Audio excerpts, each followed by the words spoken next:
Olá, muito boa noite para todo mundo. No Tinir da Canga e no Canto do Pocão Rangedor, o carreiro está fazendo a saudação para a passagem da comitiva novidadeira do Terra Viva DBO na TV, que vem chegando de viagem e trazendo aos companheiros boiadeiros as notícias mais importantes acontecidas no sertão.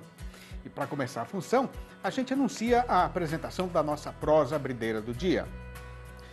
A SESEX, que é a Secretaria de Comércio Exterior do Ministério da Economia, divulgou o seu balanço a respeito das exportações brasileiras de carne in natura durante o março recentemente terminado.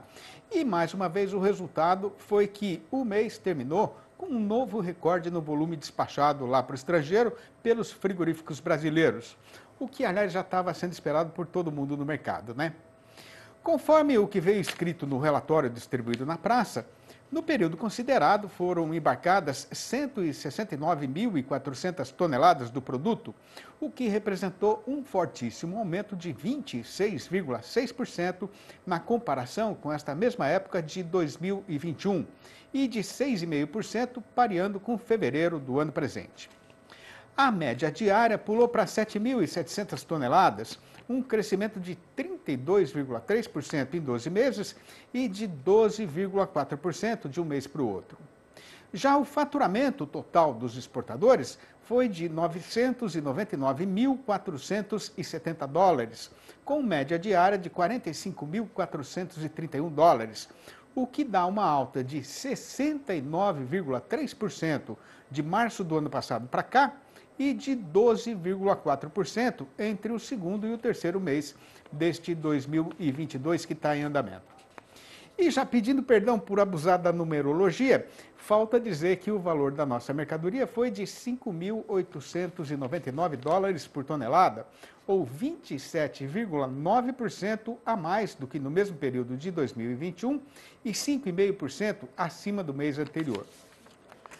Pois então, a primeira consideração a ser feita a respeito desta evolução da situação é que, a despeito de todas as dificuldades enfrentadas pelo setor e da queda dos embarques na semana derradeira do mês, as nossas exportações continuaram subindo a ladeira em desabalada carreira.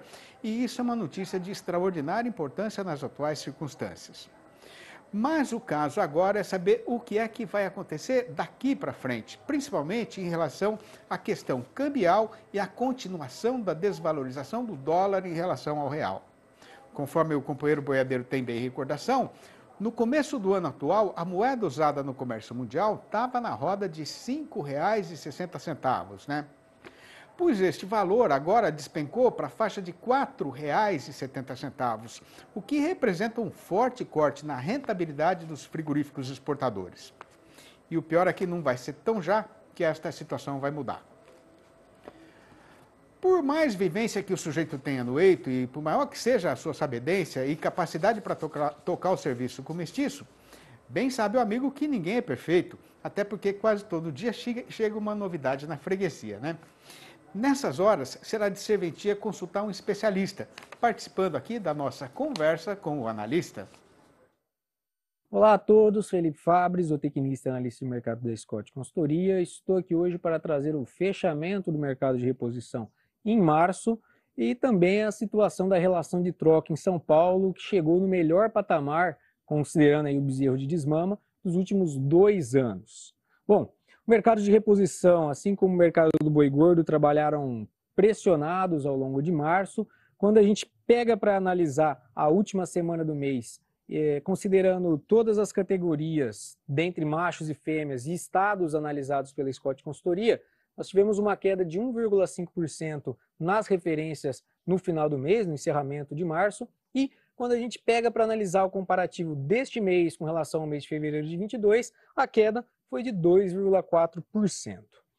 Esse cenário de queda no mercado de reposição ele veio muito puxado pelo mercado do boi gordo, que acabou tirando o interesse da ponta compradora, que vem forçando aí preços abaixo da referência, e do lado da ponta vendedora, a pressão sobre o capim na entrada da entre-safra, né, já de olho na entrada da entre-safra, acaba levando aí a esses negócios abaixo da referência.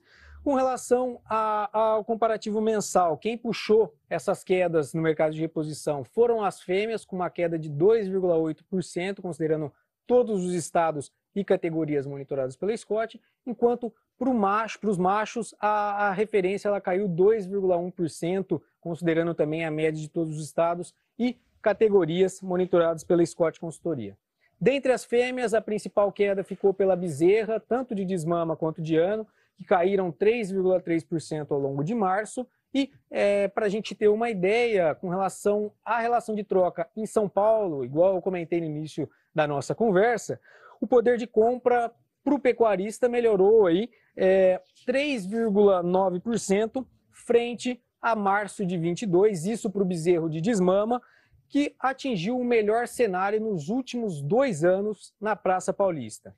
Por quê? Mesmo com essa queda na arroba do boi gordo nos últimos dias de março, o preço médio para o boi gordo ele acabou registrando um incremento de 0,4%, fechando o mês negociado em média R$ 333,65 por arroba, enquanto os preços da categoria do bezerro de desmama caíram aí 3,5% em março de 22, negociado a R$ 2.750 por cabeça neste mês. Com isso, atualmente, são necessárias 8,2 arrobas de boi gordo para a compra de um bezerro desmamado aqui no estado de São Paulo, contra 8,6 arrobas em fevereiro de 2022. E quando a gente pega para olhar esse cenário, ele é o melhor cenário desde março de 2020 para o amigo pecuarista. Então, cabe atenção às oportunidades que podem aparecer em curto prazo e ficar de olho, porque o cenário deve ser de pressão de baixa, pensando no início da entre-safra, mas oportunidades devem acontecer em curto e médio prazo. Obrigado a todos e até a próxima. Transportando uma boiada mais manejada, que foi ensinada com boas maneiras, e estando a marcha estradeira dentro da toada que por nós tinha sido planejada, a comitiva faz aqui uma rápida parada, só para pegar uma guampa de água no Ribeirão e volta em instantes para continuar a função. E a nossa entrevista do dia hoje é de comemoração e de alegria.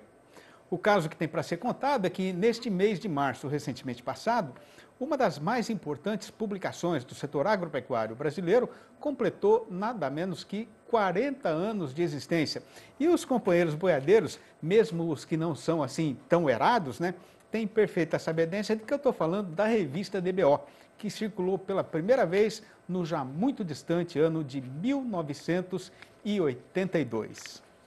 Pois então, para contar um pouco dessa história, a gente tem a satisfação de receber presencialmente aqui no nosso arranchamento eletrônico a visita do jornalista Demétrio Costa, diretor executivo e um dos fundadores deste que se tornou o principal veículo de informação especializada para o pecuarista do país inteiro. Muito boa noite, seu Demétrio Costa, seja muito bem-vindo aqui no nosso arranchamento eletrônico, E lembrando que aqui é a sua casa, você que ajudou a gente a construir desde o momento que a gente abriu o alicerce para erguer as primeiras paredes, Muito bem-vindo. Muito boa noite, Cid, muito boa noite a todos vocês que acompanham também pelas manhãs, no Terra Viva. É uma satisfação estar aqui nessa casa, entende que há 17 anos mantém hasteada a bandeira da DBO, sob o seu competente comando, Muito obrigado, senhor Demétrio. Eu lembro só, que a minha primeira participação como repórter na revista DBO, que então não era revista ainda, a gente vai contar essa história, mas a minha primeira participação foi em 1984, Demétrio?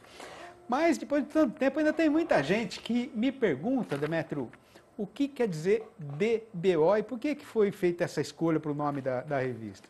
É porque não era para ser revista, Quando surgiu o DBO, que na verdade são a soma das iniciais do Daniel Bilk, um dos irmãos, com o Odemar Costa, Eles, 2 leiloeiros rurais, pretendiam criar uma empresa leiloeira e uma das ideias onde eles tinham consenso era que deveria existir um informativo que seria o house organ, o veículo de divulgação dessa empresa leiloeira, Então, eles ainda tinham algumas diferenças em relação ao que seria a leiloeira, onde que ela iria atuar, porque especialmente o Daniel, que era leiloeiro da Remate, o Odemar tinha deixado uma sociedade na Programa, mas o Daniel, que era leiloeiro na Remate, já tinha uma carteira boa de leilões que lhe rendiam bem, então ele tinha uma certa resistência em lançar essa empresa leiloeira e, de repente, afetar a carreira dele como leiloeiro autônomo, né? Mas, ao mesmo tempo que eles tinham essa divergência, lançou-se o número 0, que saiu em março de 1982 e que tratava de leilões de todas as empresas. E isso aí acabou tendo uma repercussão extremamente favorável no mercado, porque os leilões vinham revolucionando a pecuária e, no entanto, as publicações da área não tinham detectado ainda esse efeito importante que os leilões vinham fazendo na pecuária. Então, a DBO acabou tendo essa repercussão e eles, com a repercussão, já no número 0, desistiram da empresa leiloeira e virou jornal. E aí eu, na época, essa é uma passagem anedótica até, porque eu disse na hora que, bom, então se é para ser jornal, vamos mudar, vamos botar um nome de jornal de leilões, alguma coisa assim, e o Odemar, entende, sacou o seguinte, entende, se existe DPZ, que era uma das grandes agências de publicidade, pode existir DBO. Eu dei risada e digo, bom, não vou discutir com o Odemar, quer dizer, de fato o nome não quer dizer nada, né? E de fato hoje, então, muita gente talvez nem saiba o que significa DBO, mas é isso, elas são as iniciais dos fundadores da DBO, Daniel Bilk e Odemar Costa. Né? Agora, eu, claro, me associei desde o começo, porque o número 0 eu estava lá escrevendo também. Né? Mas os fundadores foram eles. E o D do Daniel, não é o seu D não, de Demetrio? D do Daniel. Faço questão agora, de manter isso aí. Demetrio, muito antes da fundação da DBO, né, você e seus irmãos já tinham uma relação muito forte com o Grupo Bandeirantes de Comunicação, né? Como é que é essa história? Na verdade, é na origem, né, na vinda nossa para São Paulo. O Odemar, em final de 1963, foi contratado pela Rádio Bandeirantes como locutor noticiarista e esportivo. E eu vim a reboque do Odemar para estudar em São Paulo em fevereiro de 1964. E, naquela época, ainda eles cometiam essas loucuras, mesmo numa rádio importante como a Bandeirantes, deixavam um menino escrever, entende? E eu, meio de calça curta ainda, comecei aos 15 anos como redator do Primeira Hora, entende? 15 anos de idade. 15 anos de idade. Então, minha carreira só de... Hoje eu estou com 73, então tenho só 58 anos de jornalismo. Agora, como é que era naquela época o mercado brasileiro de leilões, Demetrio? Bom, o mercado brasileiro de leilões começou na década de 60 no Rio Grande do Sul, com uma particularidade que se manteve mesmo durante muito tempo, que era o lance mínimo. Então era um leilão, mas tinha essa característica de que o proprietário se reservava o direito de não vender o animal se ninguém ofertasse o valor mínimo. Na década de 70, 73, 75 e tal, quando os leilões começaram a florescer em São Paulo e daqui se irradiar para o Sudeste, a grande inovação, que foi o motor do sucesso dos leilões, foi exatamente a venda sem preço mínimo, entende? Então o animal entrava em pista para ser vendido por qualquer lance, o leiloeiro tinha autonomia para vendê-lo e cabia ao proprietário, se não tivesse satisfeito com o lance oferecido, fazer o lance de defesa, né?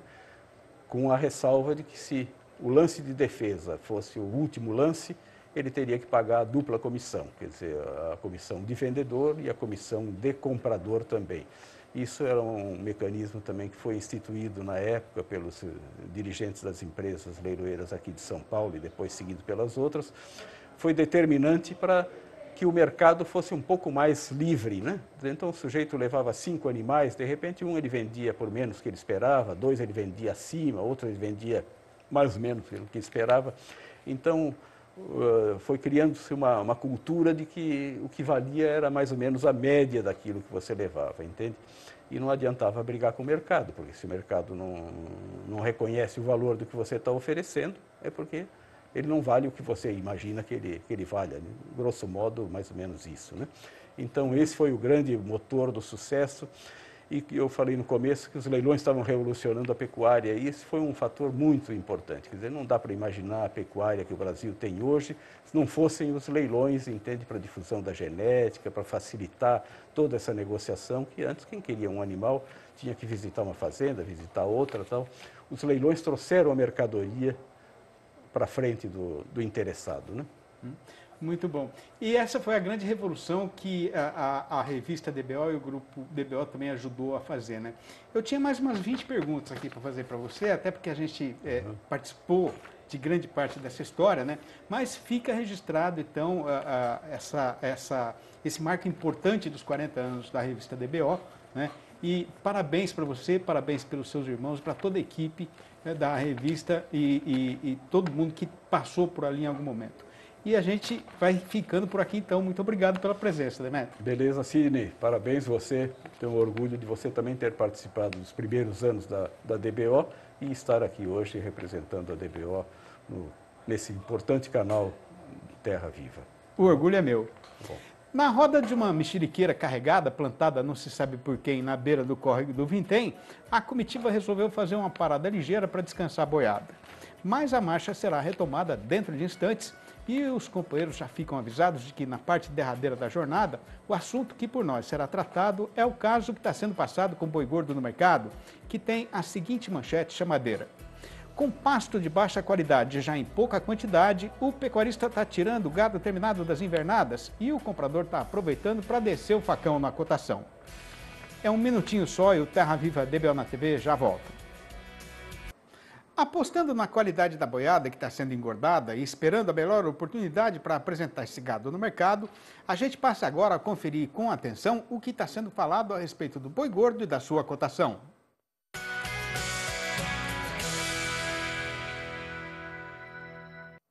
E o que tem para ser contado é que, conforme já é da sabedência dos companheiros e companheiras boiadeiros em geral, é normal e esperado que, no nosso mercado pecuário, a oferta de gado pronto aumente neste período atual do calendário. A explicação, que é perfeitamente conhecida de qualquer menino de roça, é que, com a mudança da estação, a safra do capim está chegando no fim.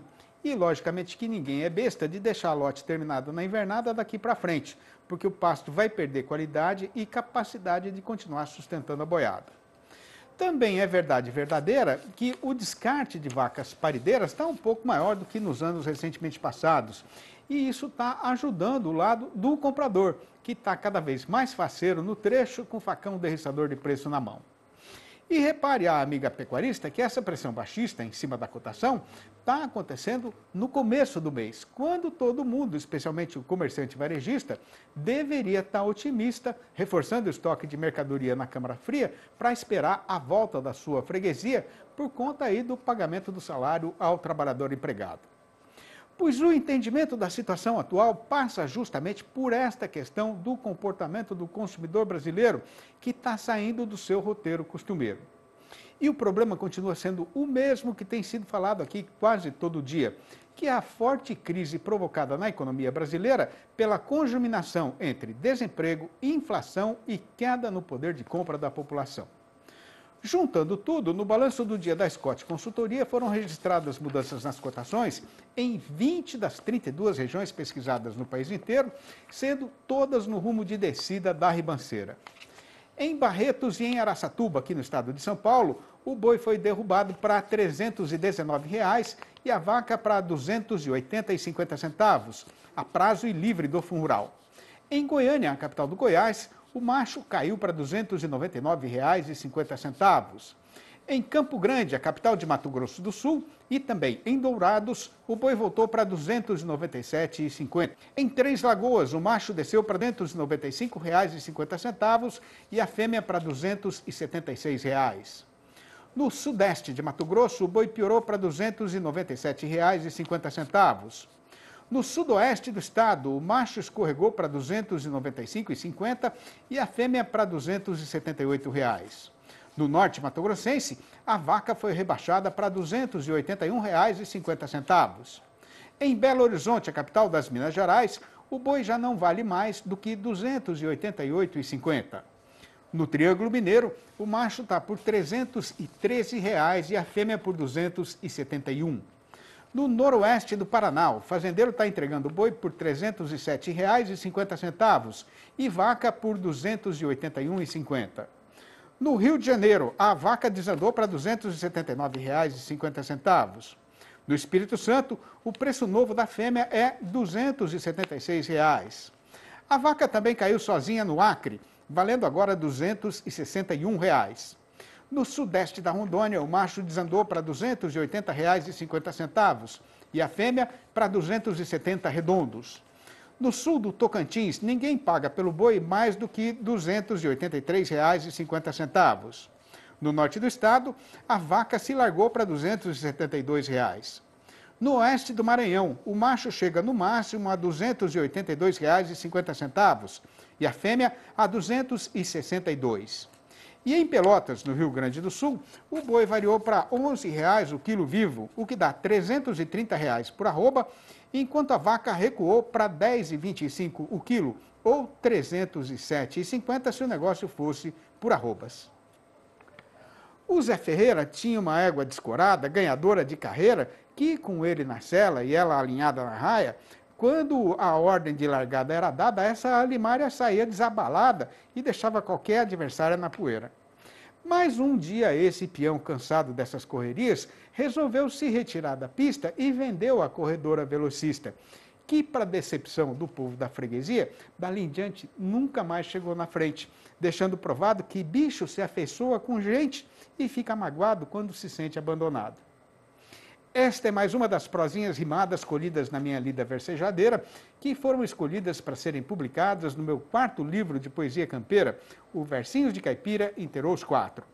Para saber como fazer para comprar um exemplar ou todos os volumes da coleção, o companheiro e a companheira, boiadeiros ou não, podem ligar diretamente para mim no meu telefone particular, que é o 11 98 224 1807, ou mandar um e-mail para sidneymascio@uol.com.br, ou ainda achar meu nome lá no Facebook.